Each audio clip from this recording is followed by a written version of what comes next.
ਤੇ ਉਹ ਖਾਲਸ ਹੁੰਦੀ ਹੈ, ਆਤਮਾ ਪਿਓਰ ਹੁੰਦੀ ਹੈ। ठीक है, क्लियर? कुछ डाउट? ठीक है, नेक्स्ट स्लाइड तेरी ਇਹਦੇ ਵਿੱਚ ਉਹੀ ਚੀਜ਼ ਦਿਖਾਈ ਹੈ, ਇੱਕ ਸੰਸਾਰੀ, ਇੱਕ ਭੰਡਾਰੀ, ਇੱਕ ਲਾਇਆ ਦੀ ਬਾਣ। ਪਰਮਾਤਮਾ ਦਾ ਕੰਮ ਕੀ ਹੈ ਕਿ ਉਹ ਇਹਨਾਂ ਤਿੰਨਾਂ, ਜਿਵੇਂ ਅਸੀਂ ਕਹਿੰਦੇ God, GOD, G means generator, परमात्मा स्थापना करता है पर वो करवांदा है किसी के थ्रू, ते परमात्मा पालना विष्णु के द्वारा करवांदा है, एक भंडारी और एक लाए दी बाण विष्णु। ये तीनों ही सिंबॉलिक हैं। ऐसा नहीं है कि कोई तीजी आंख अपनी खोल रहा है तो ता विनाश हो रहा है, ये सिर्फ सिंबॉलिक हैं। एक्चुअली विच प्रकरण करावनहार एक परमात्मा ही है। ये सिर्फ क्योंकि परमात्मा अगर विनाश मतलब आप करेगा, वो कहेगा कि मैं आप विनाश कर रहे हैं, तो फिर परमात्मा के ऊपर कितना बड़ा दोष हो जाएगा, कितने लोगों को मारन वास्ते या विनाश करन दा दोष भी तो आ जाएगा ना, कर्मा का भी तो खाता बन जाएगा परमात्मा का। ऐसे करके वो अकर्ता रहता है, वो करन करावनहार है, पर वो इन्ना तीना जिवें कहते हैं कि एक प्राइम मिनिस्टर है और उहदे थल्ले मिनिस्टर है, इस तरह परमात्मा जिहड़ा है वो करन करावनहार है, पर वो आप नहीं करता, पर तिन्ना दे थ्रू करांदा। संसारी, भंडारी ते तीजा शिव, शंकर। शिव ते वो परमात्मा, ठीक है। ते उस तो इलावा अगर तुसी देखोगे ते ए दिखाया हुआ है विष्णु, विष्णु नूं 4 हाथ दिखाए हुए। कभी किसी मनुख ने देखे ने 4 हाथ? पॉसिबल है किसी दे आज दे टाइम विच?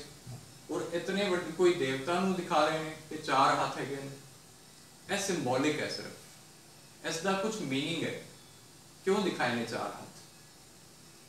वास्तव विच यह 2 हाथ जिहड़े ने यह लक्ष्मी दे ने ते 2 हाथ ने नारायण। बेसिकली यह दिखाया हुआ है कि घर गृहस्थी का प्रतीक है कि लक्ष्मी भी है, नारायण भी है। मनुख नूं अपनी घर गृहस्थी विच रहना, कभी भी अपनी घर गृहस्थी नूं नहीं छड्डना। यह मैसेज दिता हुआ है लक्ष्मी नारायण के थ्रू, विष्णु के थ्रू, कि मतलब ये लक्ष्मी भी है, नारायण भी। ते उस तो इलावा तुसी देख रहे हो स्वदर्शन। हुण स्वदर्शन कोई ऐसा नहीं कि उन्होंने कोई स्वदर्शन चक्कर चलाया ते असुरां दा विनाश किया, ऐसा कुछ नहीं। स्वदर्शन मीन्स कि स्व दा दर्शन करना, सैल्फ एनालिसिस जिसनों असीं कहते हैं, कि अपना एनालिसिस करना। क्योंकि अज ज़्यादातर मनुख की करते हैं, अपने नेड़े नहीं हैं, दूजियां दे नेड़े हैं। कि मतलब दूजे के बारे में सब कुछ जानते हैं, पर अपने बारे में जीरो। अगर मैं अज हुणे ही तुहानूं कह देवां कि तुसीं अपनी कमियां, कमजोरियां या स्ट्रेंथ उसनूं उल्लेख करो या लिखो उसनूं, ते तुसीं सोची पै जाओ कि मेरे अंदर कमियां की हैं ते मेरे अंदर चंगी चीज़ां की हैं, स्ट्रेंथ की है मेरी। क्यों? क्योंकि असीं अपने क्लोज नहीं है, अपना दर्शन ही नहीं करते। असीं पर दर्शन जरूर करते हैं, दूजा फलाना ऐ करता है, फलाने के बारे में सब कुछ जानते हैं, अपने फैमिली मैंबर्स के बारे में सब कुछ जानते हैं कि हाँ मेरे हस्बैंड ऐ करते हैं, मैं उन्होंने कमियां कमजोरियां सारी मैं 10 लिख जाऊँ। लेकिन अपने बारे में अगर कोई मैं पूछे मेरे को तो फिर मैंने सोचना पड़ेगा। क्यों? क्योंकि असी अपनी एनालिसिस ही नहीं करते, अपने करीब ही नहीं है। जबकि गुरु साहब कहते बंदे खोज दिल हर रोज ना फिर परेशानी माए। मतलब अपनी एनालिसिस करनी, अपने दिल नूं खोजना है कि मेरे अंदर की कमी है, ठीक है। ते ऐ स्व दा दर्शन करना, इस करके इन्होंने हत्थां विच स्व दर्शन दिखाया। चक्र गदा दिखाई है, बेसिकली ये डिनोट कर दी है, सिंबलाइज कर दी है कि असी इस गदा दे नाल अपने ईगो नूं खत्म करना, विनाश करना, अपने अंदर दे जिहड़ी विकार हैं उसका विनाश करना। सिंबॉलिक है सारिया चीज़ां। शंख जो परमात्मा सानू अज ज्ञान दे रहा है, असी दूजियां नूं देना। शंख तो नहीं करनी, दूजियां नूं वो ज्ञान देना, स्प्रेड करना बेसिकली। उस तो बाद कमल फुल, कमल पुष्प के समान अपना जीवन इस कीचड़ भरी दुनिया विच बतीत करना। कि इस दुनिया दे विच झूठ है, फरेब है, धोखा है, यही सब चीज़ है, पर इस कीचड़ के उपर असी कमल फुल के समान रहना। ये चारों ही चीज़ां कुछ डिनोट कर रही हैं, असी इन्हां चीज़ां नूं समझना है। और उस तो बाद शंकर, शंकर नूं की दिखाया कि उसकी तीजी अख खुलती है तो सृष्टि का विनाश हो जाता है। पर ऐसा एक्चुअल विच करन करावनहार परमात्मा आप है। उस तो बाद दिखाया है एक संसारी ब्रह्मा जिसਨੂੰ ਕਹਿੰਦੇ ਤੇ ਇਹ ਤੁਸੀਂ ਦੇਖੋਗੇ ਸੰਸਾਰੀ एक संसार ਦੇ ਵਿੱਚ ਰਹਿਣ ਵਾਲਾ ਕੋਈ ਇੱਕ ਆਮ ਮਨੁੱਖ ਦੀ ਤਰ੍ਹਾਂ ਲੱਗ ਰਿਹਾ ਤੁਸੀਂ ਦੇਖੋਗੇ ਬਾਕੀ ਦੂਜੇ ਦੋ ਹੈਗੇ ਹਨ ਵਿਸ਼ਨੂੰ ਤੇ ਸ਼ੰਕਰ ਇਹ ਤੇ ਤੁਸੀਂ ਪਿਕਚਰ ਜਾਂ ਮੰਦਿਰਾਂ ਵਿੱਚ ਦੇਖਿਆ ਹੋਏਗਾ ਇਹਨਾਂ ਨੂੰ ਫੋਟੋ ਇਹਨਾਂ ਦੀ ਜਾਂ ਫਿਰ ਮੂਰਤੀ ਪਰ ਇਹ ਸੰਸਾਰੀ ਜਿਹੜੇ ਹਨ ਇਹਨਾਂ ਨੂੰ ਬ੍ਰਹਮਾ ਕਿਉਂ ਕਿਹਾ ਇਹ ਤੇ ਕੋਈ ਆਮ ਮਨੁੱਖ ਲੱਗ ਰਿਹਾ ਦੇਖ ਕੇ ਤੁਸੀਂ ਅਗਰ ਤੁਸੀਂ ਦੇਖੋਗੇ ਧਿਆਨ ਨਾਲ ਇਹਨਾਂ ਨੂੰ ਇਹ ਉਹ ਆਤਮਾ ਹੈ ਜਿਸ ਦੇ ਅੰਦਰ परमात्मा की प्रवेशता होंदी है इस दुनिया दे विच क्योंकि परमात्मा जदों इस दुनिया विच आंदे हन ते उसनू क्योंकि वो जन्म मरण विच नहीं आंदे कोई माँ के गर्भ विच नहीं प्रवेश कर सकते ना ही वो करते हैं उन्हां दी ते काम की है कि परमात्मा ज्ञान का सागर है उसनू नॉलेज देनी है सारियां नूं इस दुनिया दे विच आके ते परमात्मा जदों आंदे हन ते उसनू चाहिए है परमात्मा निराकार है उसनों एक तन का आधार चाहिए अपना ज्ञान सुनाने वास्ते क्योंकि पतित मनुखा पावन बनाना वो उन्होंने पावन बनाने वास्ते की चाहिए ज्ञान सुनाना क्योंकि सारे ही धर्म स्थापक ने की किया है अपनी तरफों परमात्मा की इंट्रोडक्शन देती है कि परमात्मा ऐसा है गॉड इज लाइट एक ओंकार अलग अलग तरीके दे नाल पर वो जिहड़ी इंट्रोडक्शन देंदे हन जिवें कि अगर तुहाडे कोई फैमिली मैंबर है वो तुहाडे बारे इंट्रोडक्शन देगा तो हो सकता है कि एक फैमिली मैंबर अपने तरीके नाल कुछ इंट्रोडक्शन देवे दूजा कुछ होर अपने परस्पैक्टिव के हिसाब नाल तुहाडा इंट्रोडक्शन देवे लेकिन जितना अच्छा इंट्रोडक्शन तुसी आप दे सकते हो उतना तुहाडे फैमिली मैंबर भी नहीं दे सकते कि मतलब मेरी पहचान है ठीक है ते परमात्मा की इंट्रोडक्शन सानू सारे धर्म स्थापकों ने द्वापर युग तो लैकर के कलयुग तक दी लेकिन आज समा आया है कि परमात्मा आप अपनी इंट्रोडक्शन दे रहे हैं आप इस धरती पे आ चुके हैं ते परमात्मा की कहता है कि मेरा काम है इस सृष्टि का परिवर्तन करना जिन मानस ते देवते किए परमात्मा का काम है मनुखा नू दैवी मनुख बनाना खालसा का राज जो सतयुग विच पहला सी वो खालसा दा राज वापस लेके आना क्योंकि हुण इस कलयुग की अति हो चुकी है अति तो बाद की होता है अंत होता है अंत ते परमात्मा की कहते हैं कि हुण समा थोड़ा जिहा जिहड़ा बचिया होया है क्योंकि हुण ऐ सब कुछ खुआर हो जाएगा खुआर हुए सब मिलेंगे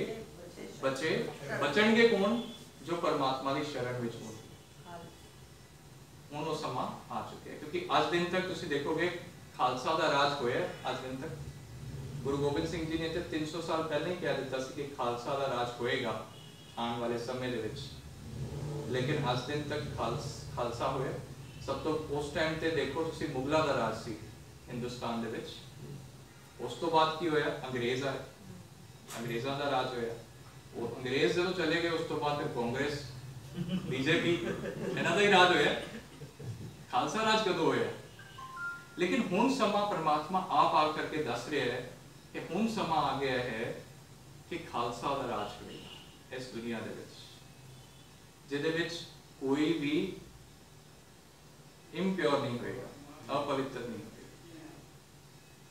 सारे ही खालस होंगे उस राज दे विच और वो समा बहुत नज़दीक है ते वो ज्ञान सानू इस मनुखी तन दे विच आकर के परमात्मा देंदे हैं इसका नाम रखते हैं ब्रह्मा वो आप ही रखते हैं वास्तव में इन्हां दा नाम कुछ होर सी पर जदों परमात्मा की प्रवेशता होंदी है इन्हां दे विच ते इन्हां दा नाम रखिया जाता है ब्रह्मा यह है एक संसारी घर गृहस्थी च रहने वाले पर परमात्मा की जदों इन्हां दे विच प्रवेशता होंदी है ते परमात्मा अपनी इंट्रोडक्शन देंदे हैं ते वो कहते हैं कि निजानंद स्वरूपम शिवोहम शिवोहम कर ज्ञान स्वरूपम शिवोहम शिवोहम प्रकाश स्वरूपम शिवोहम शिव इस तरह करके वो अपनी इंट्रोडक्शन देंदे जब पहली बार परमात्मा की आमद होंदी है इस तन दे विच ते उस तो बाद फिर उन्हां दा ज्ञान शुरू होंदा है कि ਕਿਹੜਾ ਸਮਾਂ ਚੱਲੇ। ਜਿਹਨੇ ਇਹ ਤੁਸੀਂ ਚਿੱਤਰ ਦੇਖ ਰਹੇ ਹੋ ਨਾ, ਆਤਮਾ ਤੋਂ ਲੈ ਕਰਕੇ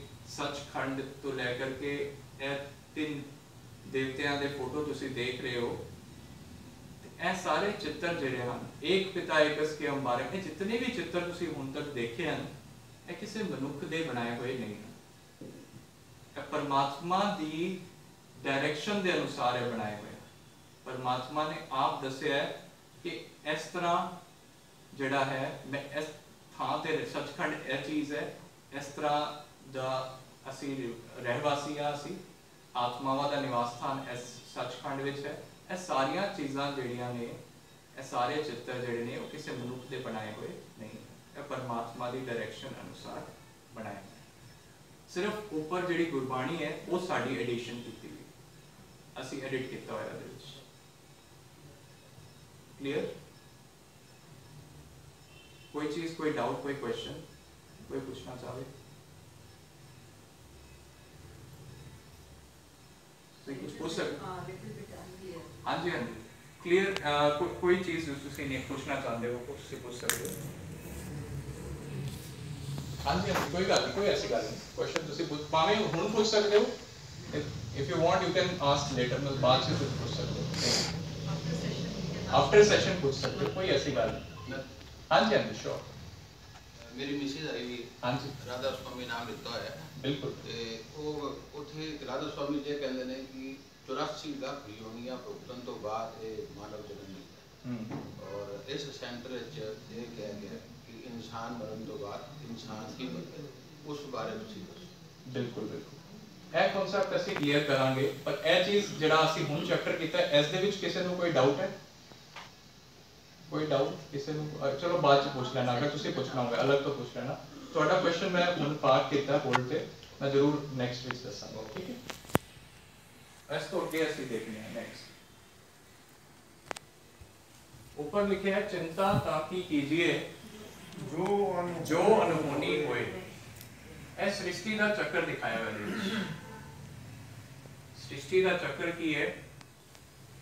ਜਿਸ ਤਰ੍ਹਾਂ ਇੱਕ दिन ਦੇ ਪਹਿਰ ਹਨ, ਕਿ ਸਭ ਤੋਂ ਪਹਿਲਾਂ ਦਿਨ ਦੀ ਸ਼ੁਰੂਆਤ ਸਵੇਰ ਤੋਂ ਹੁੰਦੀ ਹੈ, ਉਸ ਤੋਂ ਬਾਅਦ ਦੁਪਹਿਰ, ਸ਼ਾਮ ਹੁੰਦੀ ਹੈ, ਫਿਰ ਰਾਤ ਹੁੰਦੀ ਹੈ, ਫਿਰ ਉਸ ਤੋਂ ਬਾਅਦ ਰਾਤ ਹੋਣ ਤੋਂ ਬਾਅਦ ਕੀ ਹੁੰਦਾ ਹੈ?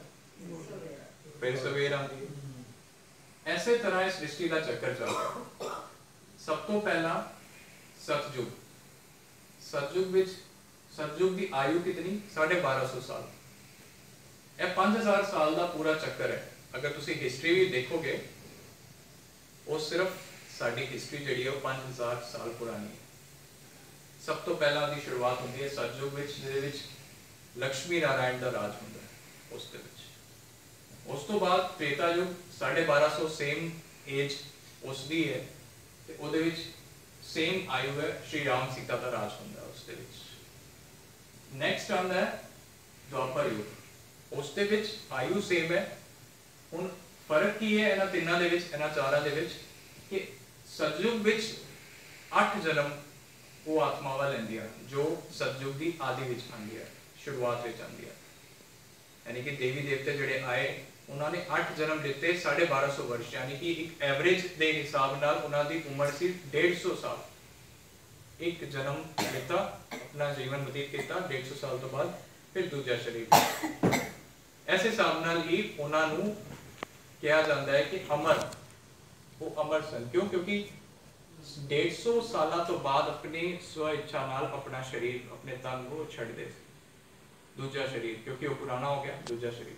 ਅੱਜ ਦੀ ਤਰ੍ਹਾਂ ਦੇ ਹਿਸਾਬ ਨਾਲ ਨਹੀਂ ਕਿ ਭਈ ਕਦੇ ਵੀ ਅਕਾਲੇ ਮ੍ਰਿਤੂ ਹੋ ਗਈ, ਛੋਟੀ ਉਮਰ ਵਿੱਚ ਹੀ ਛੱਡ ਕੇ ਚਲਾ ਗਿਆ, ਐਸਾ ਨਹੀਂ ਹੁੰਦਾ ਸੀ ਉਸ ਵੇਲੇ ਸਤਜੁਗ ਦੇ ਵਿੱਚ। ਤ੍ਰੇਤਾ ਯੁਗ ਦੇ ਵਿੱਚ ਉਹੀ ਆਤਮਾਵਾਂ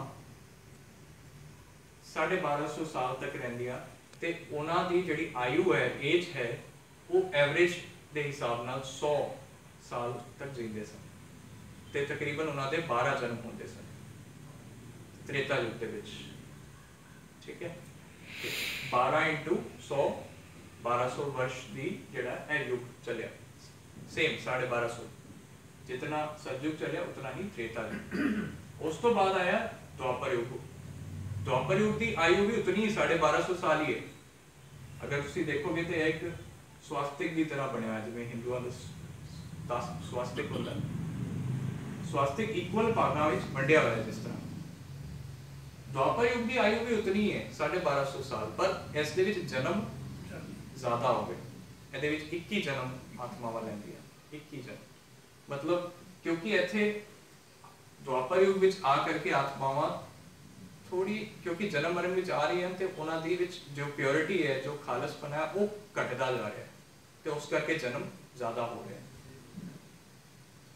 ਤੇ 21 ਜਨਮ। ਉਸ ਤੋਂ ਬਾਅਦ ਕਲਯੁਗ ਜਦੋਂ ਆਉਂਦਾ ਹੈ ਤੇ ਇਸ ਦੇ ਵਿੱਚ ਆਤਮਾਵਾਂ ਹੋਰ ਹੀ ਜ਼ਿਆਦਾ ਦੁਖੀ, ਅਸ਼ਾਂਤ, ਇੰਪਿਓਰ ਹੋ ਜਾਂਦੀਆਂ ਤੇ ਉਹਦੇ ਕਰਕੇ ਜਨਮ ਵੀ ਵੱਧ ਜਾਂਦਾ ਹੈ ਤੇ ਹੁਣ ਆਤਮਾਵਾਂ, ਮਨੁੱਖੀ ਆਤਮਾਵਾਂ 42 ਜਨਮ ਲੈਂਦੀਆਂ।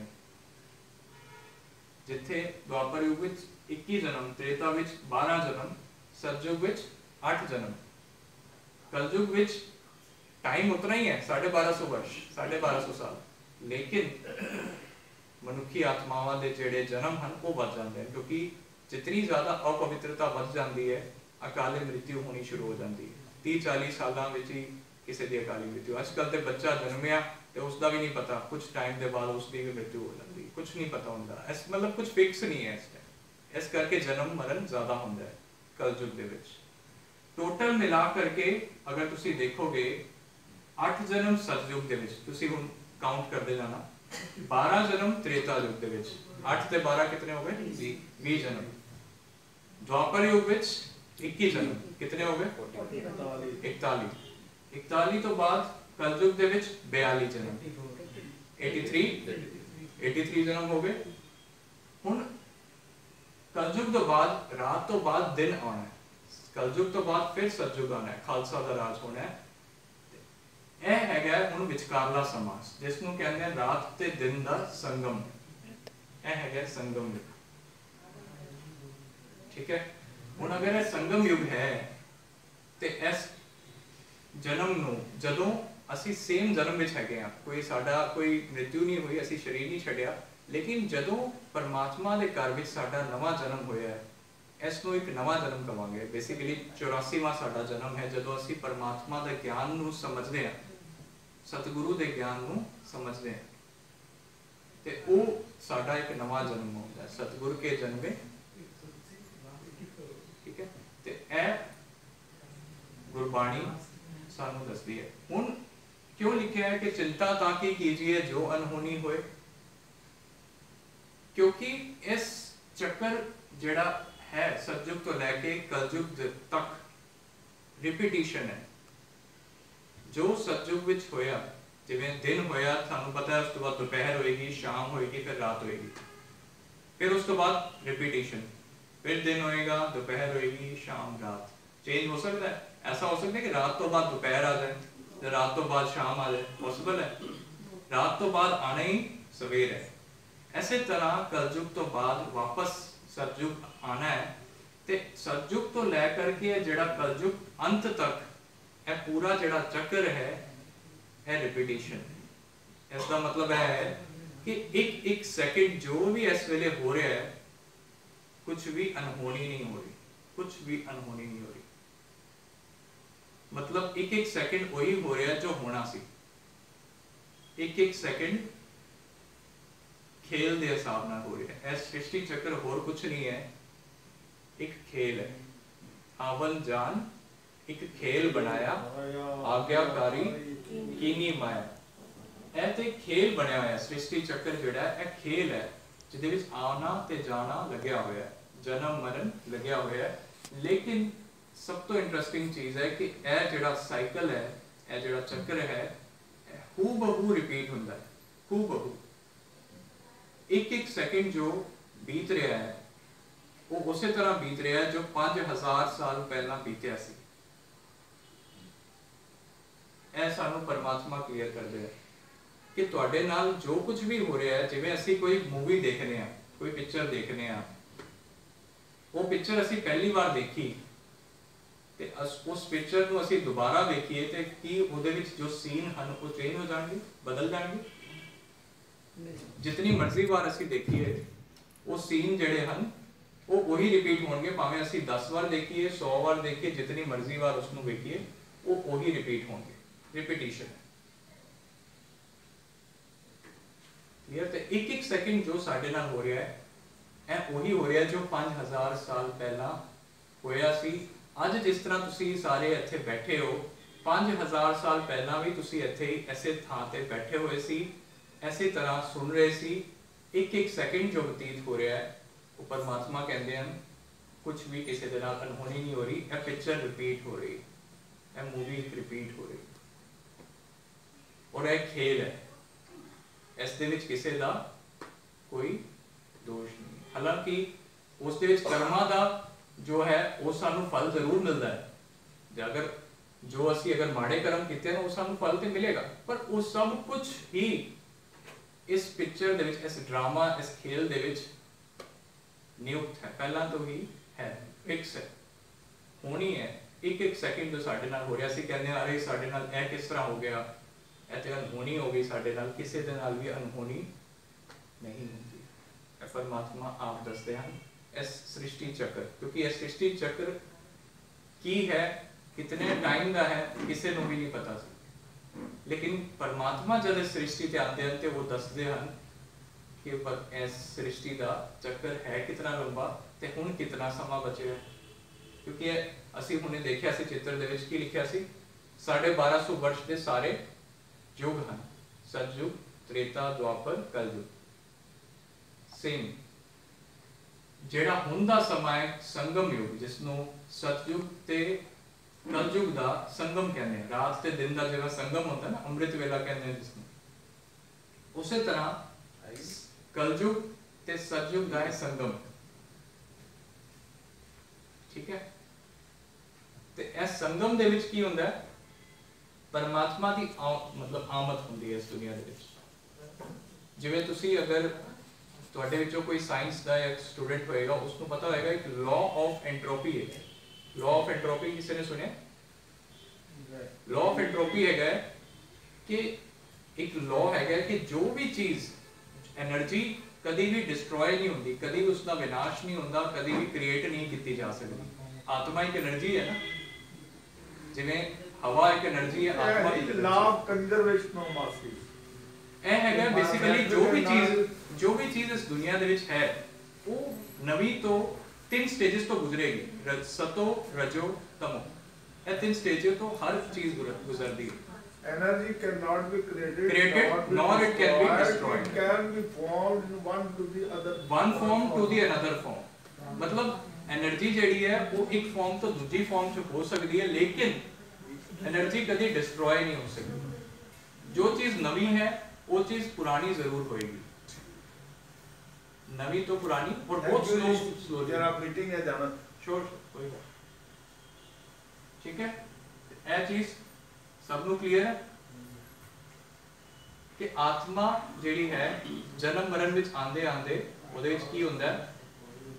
ਵਿਕਾਰੀ ਬੰਦੇ ਹੁਣ ਆਖਰੀ ਸਟੇਜ ਜਦੋਂ ਪਾਪ ਦਾ ਕੜਾ ਜਦੋਂ ਬਿਲਕੁਲ ਫੁੱਲ ਹੋ ਜਾਂਦਾ ਉਸ ਤੋਂ ਬਾਅਦ ਉਸ ਦਾ ਅੰਤ ਹੁੰਦਾ ਹੈ। ਤੇ ਪਰਮਾਤਮਾ ਆਏ ਹਨ ਤੇ ਉਹਨਾਂ ਦਾ ਕੰਮ ਕੀ ਹੈ? ਜਿਵੇਂ ਕਿ ਗੀਤਾ ਵਿੱਚ ਵੀ ਕਥਨ ਹੈ ਯਦਾ ਯਦਾ ਹੀ ਧਰਮस्य। ਮੇਰੇ ਹਿੰਦੂ ਭੈਣਾਂ ਤੇ ਵੀ ਸਮਝਦੇ ਹਨ ਕਿ ਇਸ ਤੋਂ ਪਹਿਲਾ ਵਾਲਾ ਹੈ, ਇਹ ਤੇ ਲਾਸਟ ਵਾਲਾ ਹੈ, ਇਸ ਤੋਂ ਉੱਪਰ ਇਹ ਵਾਲਾ, ਇਸ ਤੋਂ ਅਗਲਾ ਵਾਲਾ ਕਰ ਦੋ, ਨੈਕਸਟ ਕਰ ਦੋ। ਹੁਣ ਅਸੀਂ 5 ਮਿੰਟ ਦਾ ਟਾਈਮ ਹੈ, ਅਸੀਂ ਇਹ ਸਮਝਾਂਗੇ कि वही चीज जो ਅਸੀਂ ਪਹਿਲਾਂ ਦੇਖੀ ਸੀ ਨਾ ਸ੍ਰਿਸ਼ਟੀ ਚੱਕਰ ਦੇ ਬਾਰੇ, ਇਸ ਵਿੱਚ ਥੋੜਾ ਦੱਸਿਆ ਹੋਇਆ ਹੈ ਕਿ ਬਰੀਫ ਦੇ ਵਿੱਚ ਕਿ ਕੀ ਇਹ ਸ੍ਰਿਸ਼ਟੀ ਚੱਕਰ ਕਿਸ ਤਰ੍ਹਾਂ ਚੱਲਦਾ ਹੈ। ਸ਼ਲੋਕ ਮਹਿਲਾ ਪਹਿਲਾ ਦੇ ਵਿੱਚ ਅਸੀਂ ਪੜ੍ਹਦੇ ਹਾਂ, ਨਾਨਕ ਮੇਰ ਸ਼ਰੀਰ का एक रथवाह। रथ किया गया है इस शरीर में। रथवाह की है? रथवाह है रथ ਨੂੰ ਚਲਾਉਣ ਵਾਲੀ ਆਤਮਾ। ਚੈਰੀਅਟ ਐਂਡ ਚੈਰੀਟੀਅਰ। चैरियट है रथ है वो है शरीर, ते चैरिटियर रथवाह की है आत्मा। जिस तरह असी कहते हैं ना कि जदों किसी की डेथ होती है, मृत्यु होती है, उसको असी कहते हैं अरथी, मतलब उस रथी उसके विचों निकल गए, रथ रह गया सिर्फ। अरथी अलग अलग वर्ड है। रथी जो चला रहा सी उस शरीर को, वो तो निकल गया, अरथी हो गया ना। ठीक है। ਤੇ ਉਸ ਤੋਂ ਬਾਅਦ ਲਿਖਿਆ ਜੁਗ ਜੁਗ ਫੇਰ ਵਟਾਈਏ ਗਿਆਨੀ ਬੁਝੇ ਤਾਏ सतयुग रथ संतोख का धर्म अगै रथवा। सतयुग जो युग है उस दे विच की है संतोख है, संतोख संतुष्टता है, सब नूं भरपूर है, सब किसी दे विच कोई कमी नहीं है, किसी नूं किसी चीज की कमी नहीं, सब भरपूर है सतयुग दे विच। उस तो बाद त्रेतै रथ जतै का जोर अगै रथवा। उस तो बाद की द्वापर रथ तपै का सत अगै रथवा। मैं तुहानू शॉर्ट विच दस रहा समय के हिसाब नाल कि द्वापर युग दे विच की हुंदा है कि रथ तपेगा। उस द्वापर युग दे विच तपस्या शुरू होती है, परमात्मा नू याद करना शुरू होंगे। क्यों? क्योंकि दुख अशांति द्वापर विच आनी शुरू होंदी है। उस तो पहला कोई दुख अशांति नहीं, सारे खालस हैं, सारे प्योर हैं, किसी नू भी परमात्मा नू याद करने की जरूरत होंदी ही नहीं। उस विच तपस्या शुरू होती है द्वापर दे विच। और रथ तपै का सत अगै रथवाओ, एक सत परमात्मा की ही तपस्या शुरू होती है। गुरु साहब कह रहे कि परमात्मा इस एक अकाल पुरख उसे नू याद करना सब तो पहला शुरू होता है द्वापर युग विच। उस तो बाद फिर देवी देवतियां दे मंदिर बनते हैं, वो बाद च बनते हैं, पर सब तो पहला वो सत एक अकाल पुरख की ही आराधना होती है। कलयुग रथ अगन का कूड़ अगै रथवा। इस दे विच की है अगन है, अग्नि है, काम क्रोध लोभ अहंकार दे नाल इस सृष्टि जिहड़ी है जल रही है। ठीक है, इस अग्नि दे विच सृष्टि जल रही है। कूड़ अगै रथवाओ मतलब इस दा जिहड़ा मूल है वो है कूड़ यानी झूठ, क्योंकि असी अपने स्वरूप नूं ही सब तो पहला सत स्वरूप नूं ही भुल गए हैं, तो फिर यह झूठ ही हो गया है दुनिया। ठीक है, ते कलयुग रथ अगन का कूड़ अगै रथवा, क्योंकि आत्मा अपने असली स्वरूप नूं भुल गई है, अपने आप नूं शरीर समझ ली है, विकारी हो गई है, ते ऐसे करके हुण यह सीढ़ी के रूप में दिखाया हुआ है। तुसीं देख सकते हो सब तो पहला 8 सीढ़ियां दिखाई हुई ने कि 8 जन्म सतयुग विच लैंदे हैं आत्मा।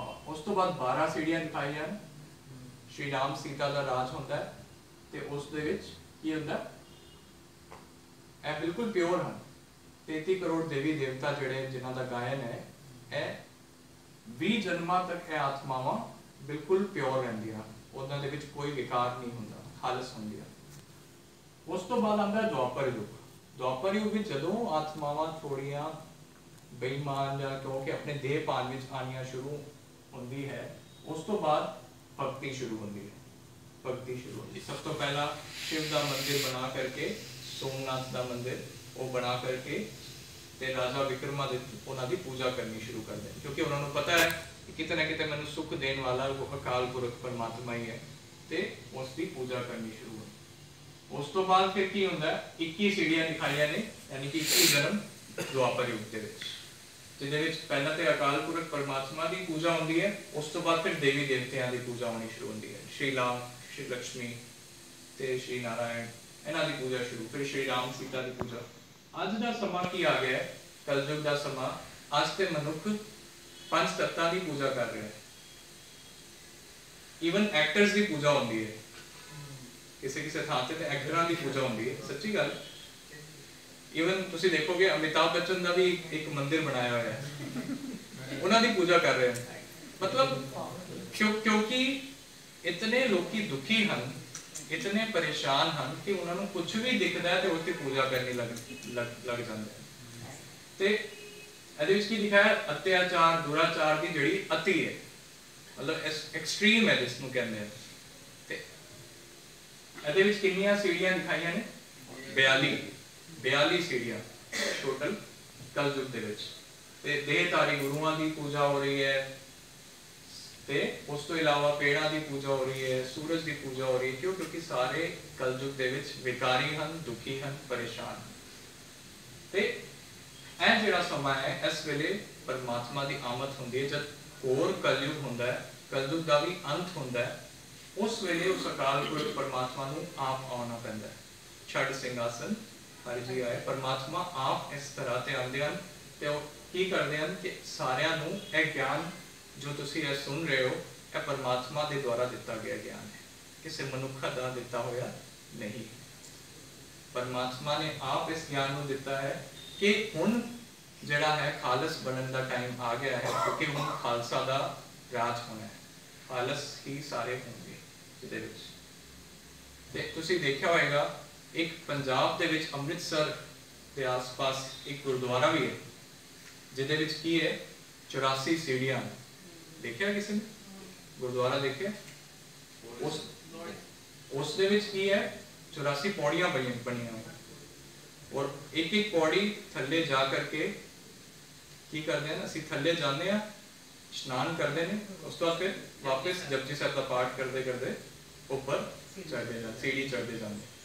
ਉਸ ਦਾ ਵੀ ਕੁਝ ਸਿੰਬਲ, ਉਹ ਵੀ ਸਿੰਬੋਲਿਕ ਹੈ। ਕਿਉਂ? ਕਿਉਂਕਿ ਆਤਮਾਵਾਂ 84 ਜਨਮ ਲੈ ਕਰਕੇ ਪੌੜੀ ਥੱਲੇ ਉਤਰਦੇ ਉਤਰਦੇ ਅੱਜ ਕਲਯੁਗ ਅੰਤ ਤੱਕ ਪਹੁੰਚ ਗਈਆਂ, 84 ਜਨਮ ਲੈ ਕਰਕੇ। ਤੇ ਹੁਣ ਕੀ ਹੋਇਆ, ਪਰਮਾਤਮਾ ਜਦੋਂ ਆਉਂਦੇ ਹਨ ਤੇ ਜਦੋਂ ਉਸ ਨੂੰ ਅਸੀਂ ਯਾਦ ਕਰਨਾ ਸ਼ੁਰੂ ਕਰਦੇ ਹਾਂ ਤੇ ਅਸੀਂ ਉਹਦੇ ਵਿੱਚ ਦਿਖਾਇਆ ਹੈ ਕਿ ਇਸ਼ਨਾਨ ਕਰਨਾ, ਪਰ ਇਹ ਹੈ ਕਿ ਬੇਸਿਕਲੀ ਗਿਆਨ ਇਸ਼ਨਾਨ। ਗੁਰਦੁਆਰੇ ਵਿੱਚ ਕੀ ਦਿਖਾਇਆ? ਇਸ਼ਨਾਨ।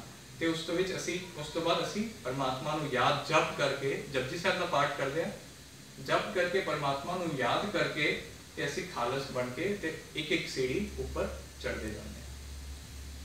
ਜਿਤਨੇ ਅਸੀਂ ਜਿਸ ਤਰ੍ਹਾਂ ਇਨਪਿਓਰ ਬਣੇ, ਹੁਣ ਅਸੀਂ ਪਰਮਾਤਮਾ ਨੂੰ ਯਾਦ ਕਰਕੇ ਪਿਓਰ ਬਣਨਾ ਸ਼ੁਰੂ ਕਰਾਂਗੇ। ਠੀਕ ਹੈ? ਤੇ ਇਹ ਸਾਡਾ ਪ੍ਰੋਸੀਜਰ ਹੈ। ਤੇ ਹੁਣ ਟਾਈਮ ਨੂੰ ਦੇਖਦੇ ਹੋਇਆ ਇਸ ਨੂੰ ਅਸੀਂ ਵਿਰਾਮ ਦਿੰਦੇ ਹਾਂ। ਹਾਂਜੀ, 83 ਕਾਊਂਟ ਕੀਤੇ ਸੀ ਨਾ, 8 ਇੱਕ- 12 21 ਔਰ 42। ਇੱਕ ਜਨਮ ਜਿਹੜਾ ਹੈ ਜਦੋਂ ਅਸੀਂ ਇਸ ਗਿਆਨ ਨੂੰ ਲੈਂਦੇ ਆ ਨਾ, ਇਹ ਇੱਕ ਤਰ੍ਹਾਂ ਦਾ ਐਸੇ ਜਨਮ ਵਿੱਚ ਹੁੰਦੇ ਹੋਇਆ ਸਾਡਾ ਇੱਕ ਨਵਾਂ ਜਨਮ ਹੁੰਦਾ ਹੈ, 84ਵਾਂ ਜਨਮ। ਮਤਲਬ ਐਸਾ ਨਹੀਂ ਕਿ ਅਸੀਂ ਮਾਂ ਦੇ ਗਰਭ ਵਿੱਚ ਕੋਈ ਪ੍ਰਵੇਸ਼ ਕਰ ਰਹੇ ਹਾਂ, ਪਰ ਇੱਕ ਪਰਮਾਤਮਾ ਦੇ ਘਰ ਵਿੱਚ ਇੱਕ ਨਵਾਂ ਜਨਮ ਹੁੰਦਾ ਹੈ ਜਦੋਂ ਅਸੀਂ ਇਸ ਗਿਆਨ ਨੂੰ ਪੂਰਾ ਸਮਝਦੇ ਹਾਂ। ਇਹ ਸਾਡਾ 84th ਬਰਥ ਹੁੰਦਾ ਹੈ ਬੇਸਿਕਲੀ। ਠੀਕ ਹੈ? ਹੋਰ ਕਿਸੇ ਦਾ ਕੋਈ ਪ੍ਰਸ਼ਨ, ਕੋਈ ਕੁਝ ਪੁੱਛਣਾ ਚਾਹੇ, ਕੋਈ ਡਾਊਟ? ਤੇ ਭੁੱਲਾਂ ਚੁੱਕਾਂ ਦੀ ਖਿਮਾ ਕਰਨਾ। ਤੇ ਹੋਰ ਕਿਸੇ ਦਾ ਕੋਈ ਪ੍ਰਸ਼ਨ ਹੈ ਤੇ ਉਹ ਅਲੱਗ ਤੋਂ ਪੁੱਛ ਸਕਦਾ ਹੈ। ਠੀਕ ਹੈ? ਹਰ ਤੁਹਾਡਾ ਇੱਕ ਪ੍ਰਸ਼ਨ ਇਨਸਾਨ ਸੀ। ਜਨਮ ਲੈਂਦਾ ਹੈ ਕਲਯੁਗ ਵਿੱਚ, ਹਰ ਇਨਸਾਨ 42 ਟਾਈਮਸ ਬਰਥ ਲੈਂਦਾ ਹੈ। ਹਰ ਇਨਸਾਨ ਜਨਮ ਨਹੀਂ ਲੈਂਦਾ। ਕਾਊਂਟਿੰਗ ਕਿਸ ਤਰ੍ਹਾਂ ਹੈਗੀ ਹੈ? ਹਰ ਇਨਸਾਨ ਨਹੀਂ ਲੈਂਦਾ ਇਤਨੇ ਜਨਮ। ਅਸੀਂ ਦੇਖਿਆ ਸੀ ਪਰਮ ਧਾਮ ਤੋਂ ਸੱਚਖੰਡ ਤੋਂ ਆਤਮਾਵਾਂ ਥੱਲੇ ਆਉਂਦੀਆਂ ਤੇ ਇੱਕਦਮ ਸਾਰੀਆਂ ਆਤਮਾਵਾਂ ਥੱਲੇ ਨਹੀਂ ਆਉਂਦੀਆਂ। ਸਤਯੁਗ ਵਿੱਚ ਪੋਪੂਲੇਸ਼ਨ ਬਹੁਤ ਘੱਟ ਹੁੰਦੀ ਹੈ, 9 ਲੱਖ ਦੇ ਕਰੀਬ। ਉਸ ਤੋਂ ਬਾਅਦ ਤ੍ਰੇਤਾ ਅੰਤ ਤੱਕ 33 ਕਰੋੜ ਹੋ ਜਾਂਦੀ ਹੈ। ਉਸ ਤੋਂ ਬਾਅਦ ਹੋਰ ਆਤਮਾਵਾਂ ਆਉਣੀਆਂ ਸ਼ੁਰੂ ਹੁੰਦੀਆਂ ਦੁਆਪਰ ਯੁੱਗ, ਕਲਯੁਗ ਵਿੱਚ। ਜੋ ਆਤਮਾਵਾਂ ਪਰਮਾਤਮਾ ਦਾ ਗਿਆਨ ਲੈਂਦੀਆਂ ਹਨ, ਜੋ ਇਹ ਗਿਆਨ ਤੁਸੀਂ ਸੁਣ ਰਹੇ ਹੋ, ਉਹ ਆਤਮਾਵਾਂ ਜ਼ਰੂਰ ਸਤਯੁਗ ਦੇ ਵਿੱਚ ਜਿਹੜੀ ਹੈ ਉਹ